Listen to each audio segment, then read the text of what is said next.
30 நாளும் இஸ்லாமியர்களாகிய நாங்கள் எல்லாம் புனித ரம்லானை கடுமையாக இருந்து மனதையும் உள்ளத்தையும் தூய்மைப்படுத்தி இறைவனை நோக்கி வழிபட்டு கொண்டிருக்கோம். இந்த ரமலான் மாதத்தில் உங்கள் அனைவரையும் சந்திப்பதில் எனக்கு மிகவும் சந்தோஷம். பத்திரிகையாளர் உங்களுக்கு ரமலான் திருநாள் நல்வாழ்த்துக்கள். இன்னைக்கு பார்த்தீங்கன்னா இஸ்லாமிய சகோதரர்கள் மட்டுமல்லாமல் மாற்று மத சகோதரர்கள் எல்லாருமே ஈத் முபாரக்னு சொல்கிறப்ப தமிழ்நாட்டில் நம்ம எவ்வளோ ஒத்துமையாக இருக்கோம்னு தெரியுது. நம்மளை எந்த மதவாத இயக்கமும் நம்மளால் பிரிக்க முடியாது. உங்கள் அனைவருக்கும் மீண்டும் ஒரு முறை ரமலான் திருநாள் நல்வாழ்த்துக்கள். சார், நான் ஏற்கனவே சொன்ன மாதிரி தான் சார். விஜய் சார் வந்து இப்போ ஒரு பொதுக்குழு போட்டு ஃபர்ஸ்ட் பேசுறாரு. மேடையில் ஏறி பேசும்போது ஒரு அரசியல் தலைவராக பேசுறாரு. Man may come the man may go but I am go for எவர்னு சொல்றாரு.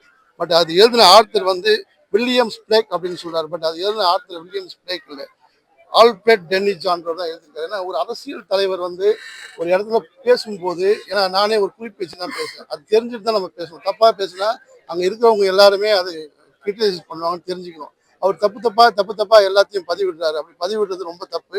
விஜய் சாருக்கு நான் சொல்லிக்கிறேன், உங்ககிட்ட நிறைய அரசியல் புலிகள் இருக்காங்க. நீங்கள் எழுதி கொடுக்குறப்ப நீங்கள் ஒரு வாட்டி செக் பண்ணி படிச்சிங்கன்னா நல்லா இருக்கும். இது மாதிரி தப்பாக பேசுறது இனிமேல் அதை தவிர்க்கணும்னு விரும்புகிறேன். சார், புரட்சி தலைவர் எம்ஜிஆர்னா அவர் ஒருத்தர் தான் சார். எம்ஜிஆர் வந்து அரசியல் அனுபவங்கள் பார்த்தீங்கன்னா தந்தை பெரியார், பேரறிஞர் அண்ணா, கலைஞர் கருணாநிதி இவரோட நண்பர்களாக இருந்து அரசியல் பயின்றவர். இவருக்கு அரசியலில் இப்போ சேகர்பாபு அண்ணன் சொன்ன மாதிரி, மத்திய அமைச்சர் சேகர்பாபு சொன்ன மாதிரி அரசியலில் வந்து ஒரு குழந்தை விஜய் சார். அவங்ககிட்ட இருக்கிற பசங்களுக்கு யாருக்குமே ஓட்டு இருக்கான்னு கூட தெரியாது. அவங்கள வச்சு எலெக்ஷனில் சந்திக்கணும்னு நினைக்கிறாரு. இது எந்த அளவுக்கு எடுப்படும் தெரியல சார்.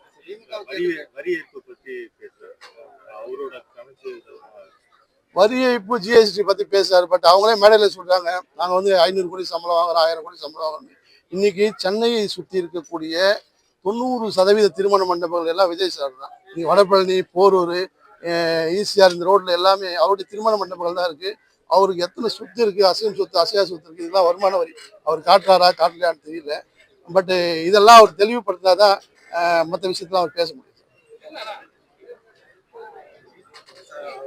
திமுகவுக்கு சரியான எதிர்கட்சி நாங்கள் தான், பாவக தான் அப்படின்ற மாதிரி சொல்றாரு. எப்படி அரசியலுக்கு தான் வந்திருக்காரு, கிட்டத்தட்ட 75 ஆண்டு.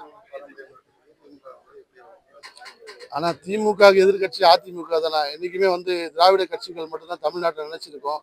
அவங்க வேணா பேருக்கு சொல்லிக்கலாம், நானும் ரவுடி தான் அவங்க சொல்லிக்கலாமே தவிர, தாவேக்கால இருக்கிறவங்க எத்தனை பேருக்கு ஓட்டு இருக்குன்னு அவங்களுக்கே தெரியாது.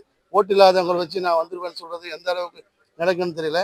ஆனால் விஜய் சார் அவருடைய தன்னம்பிக்கையை அவர் வெளிக்காட்டுறாரு. பட் தேர்தல் முடிவு பண்ணும் அவருக்கு என்ன பரிசு கொடுக்கணும்னு சொல்லி தேர்தல் தான் முடிவு பண்ணும். ஆனால் தேசிய தலைவர் இப்போ டைட்டில் போட்டுட்டு இருக்கேன். இந்த மாதம் ரிலீஸ் டேட் வந்துடுவேன். நான் அடுத்தது ஒரு பெரிய படம் பண்ணிட்டு இருக்கேன். அதையும் நான் வெகு விரைவில் அறிவிக்கிறேன். தேங்க்யூ. நான் எல்லாருக்கும் ரம்ஜான் நல்வாழ்த்துக்கிறேன்.